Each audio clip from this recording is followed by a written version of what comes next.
میں جا کے سارے فلیٹ کی کیپیبلٹیز جو ہیں وہ یکساں ہوں گی۔ پاک فضائیہ میں F-16 اور F-7P کی شمولیت اس لحاظ سے بھی اہم ہے کہ ان جہازوں کی کارکردگی بڑھانے میں پاک فضائیہ نے نمایاں کردار انجام دیا ہے، اور اب یہ جہاز ہر طرح کی جدید ٹیکنالوجی سے لیس ہیں۔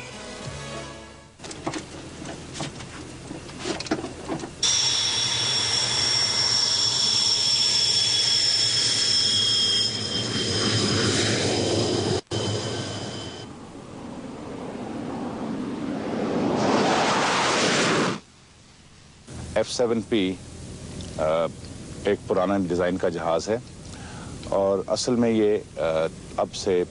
کافی سال پہلے تقریباً لیٹ 1950s میں یہ جہاز تیار کیا گیا تھا۔ اس وقت اور اس شکل کا یہ جہاز پاکستان ایئر فورس کی ریکوائرمنٹ کے لیے موزوں نہیں تھا، اس لیے اس جہاز کو PF میں انڈکٹ کرنے کے لیے اس پہ کچھ عرصہ پہلے کام شروع کیا گیا، اور اس جہاز کو ہماری ایئر ڈیفنس اور اسٹرائک کی ریکوائرمنٹ میٹ کرنے کے لیے اس میں بہت ساری ماڈیفکیشنز کی گئیں۔ ماڈیفکیشن جتنی اس جہاز میں کی گئیں زیادہ تر ٹیکنیکل نیچر کی ہیں،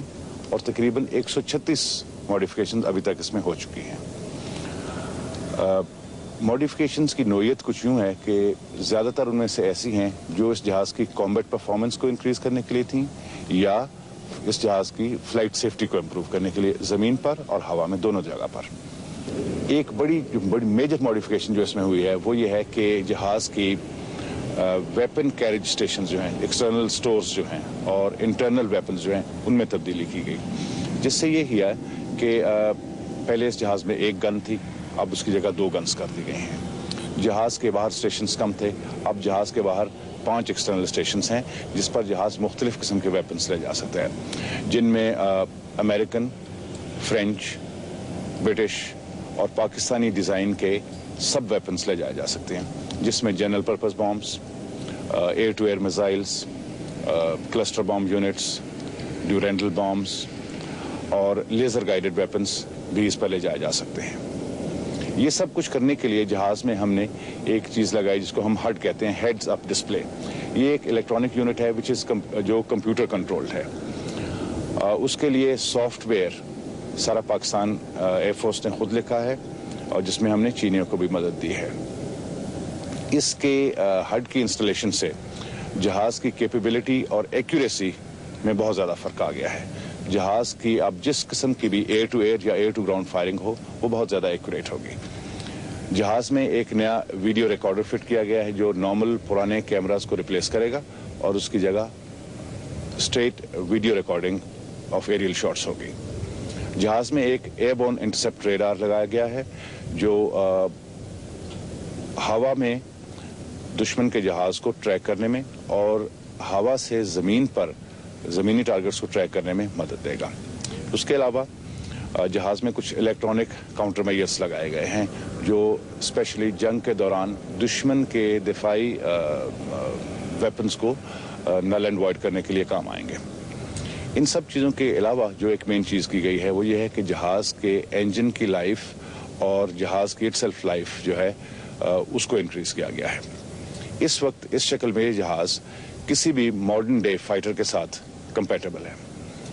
خاص طور پر ایئر کامبیٹ میں یہ جہاز جو اس وقت پریزنٹ ڈے ماڈرن فائٹرز ہیں ان میں سے تقریباً سب جہازوں سے اگر بہتر نہیں تو ان کے برابر ضرور ہے، اور ڈیفینیٹلی چند جہازوں سے بہتر ہے۔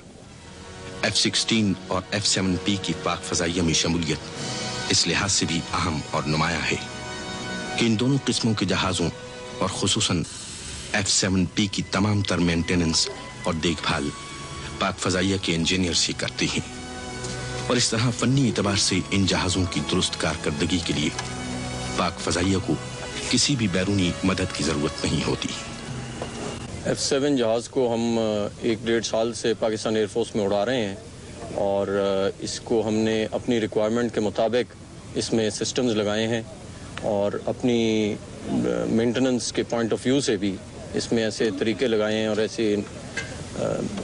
کمپوننٹس ہیں جن کو ہمیں دیکھ بھال کرنے میں کوئی پرابلم نہیں آ رہا۔ یہ جہاز انتہائی ریلائبل ہے اور بار بار اڑنے کی صلاحیت رکھتا ہے اور بہت زیادہ سروسیبل رہتا ہے۔ اس کو ہم نے اس ایکسرسائز ہائی مارک اور ضرب مومن میں بھی آزما کے دیکھا ہے، اور ہمیں کبھی مسئلہ ایسا کوئی نہیں آیا جس مسئلے کو ہم ٹھیک نہ کر سکیں اور فوراً ٹھیک نہ کر سکیں۔ اس کی ساری مینٹیننس اور دیکھ بھال یہیں پاکستان میں ہوتی ہے، اور ہم اس کو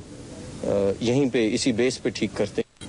اور آئندہ کے لیے اس کی اوور ہال جہاز کی اور انجن کی اوور ہال کے لیے بھی پاکستان میں ہی ارادہ ہے، جو کہ ان قریب وہ بھی اسٹیبلش ہو جائے گی۔ پاک فضائیہ میں ان دونوں قسموں کے جہازوں کی آمد دفاعی نقطہ نظر سے بڑی اہم ہے، اور اب فضائیہ کے جرأت مند اور ماہر ہوا باز اپنی صلاحیتوں اور تجربے کے ساتھ جدید ٹیکنالوجی کے حامل ان طیاروں کو استعمال کر کے ہر خطرے سے نمٹ سکتے ہیں۔ میں یہ F-16 جہاز تقریباً پچھلے 2 سال سے فلائی کر رہا ہوں۔ اپنی نوعیت کا یہ ایک انوکھا جہاز ہے۔ ویسے تو ہمارے پاس اور بھی جہاز ہیں، لیکن اس کو کمپیئر کرتے ہوئے کافی فرق محسوس ہوتا ہے بنسبت دوسرے جہازوں کے، اسپیشلی اس کے اے ٹو گراؤنڈ اور اے ٹو ایئر کیپیبلٹیز کا جہاں تک تعلق ہے۔ یہ تمام وہ مشن پوری صلاحیت سے کر سکتا ہے جو کہ کسی بھی ایک پائلٹ کو اے ٹو گراؤنڈ کی نوعیت سے سوچنا پڑے۔ اسی طرح اے ٹو ایئر میں اس کی فائٹنگ کیپیبلٹیز، اس کی ٹرننگ پرفارمنس اور اس کے تمام وہ ٹیکٹس جو کہ ایک فائٹر پائلٹ سوچ سکتا ہے اپنے ذہن میں، وہ اس جہاز کو یوز کرتے ہوئے، اس کے ویریس کمپوننٹس، ویریس اکوپمنٹس کو یوز کرتے ہوئے وہ ان کو بروئے کار لا سکتا ہے۔ میں نے آج تک جتنے بھی جہاز اڑائے ہیں ان میں F-7P مجھے سب سے بہتر لگا ہے، کیونکہ کیپیبلٹی دنیا کے کسی بھی فرنٹ لائن فائٹر کے ساتھ کمپیئر کی جا سکتی ہے۔ اس جہاز کا بنیادی رول فضائی برتری ہے، جسے ہم اپنی اصطلاح میں ایئر سیکیورٹی کہتے ہیں۔ اس کے علاوہ یہ جہاز گراؤنڈ اٹیک رول میں بھی استعمال کیا جا سکتا ہے، اور تقریباً تمام قسم کے بام لے جانے کی صلاحیت رکھتا ہے۔ اپنے بنیادی رول یعنی ایئر سیکیورٹی میں یہ آنے والے حملے کو انٹرسپٹ کرنے کے لیے آواز سے دگنی رفتار سے روانہ ہوتا ہے، اور دشمن کو تقریباً 20 کلومیٹر کے فاصلے پر اپنے ریڈار پر لاک آن کر لیتا ہے، اور 4 میزائل مختلف جہازوں پر مار سکتا ہے۔ اس کے علاوہ یہ جہاز فضا میں تقریباً 2 گھنٹے پیٹرول کر سکتا ہے اور دشمن کا انتظار کر کے اسے تباہ کر سکتا ہے۔ آج کل کی ایئر کامبیٹ میں میرے خیال میں F-7P کسی بھی فرنٹ لائن فائٹر کا مقابلہ کر سکتا ہے، اور یہ اس کے لیے بہت بڑا چیلنج ثابت ہوگا، اور مجھے فخر ہے کہ مجھے یہ جہاز اڑانے کا موقع ملا۔ پاک افواج اور خصوصاً پاک فضائیہ ملکی سرحدوں کے دفاع کے لیے قیام پاکستان سے لے کر آج تک ہر سطح پر تمام تر صلاحیتوں کے ساتھ اپنے فرائض انجام دیتی رہی ہے، اور خصوصاً اب جدید طیاروں کی آمد سے پاک فضائیہ ملک کی دفاع اور ہر قسم کی جارحیت کا مقابلہ کرنے کے لیے پہلے سے بہت بہتر انداز میں اپنے فرائض انجام دے سکے گی۔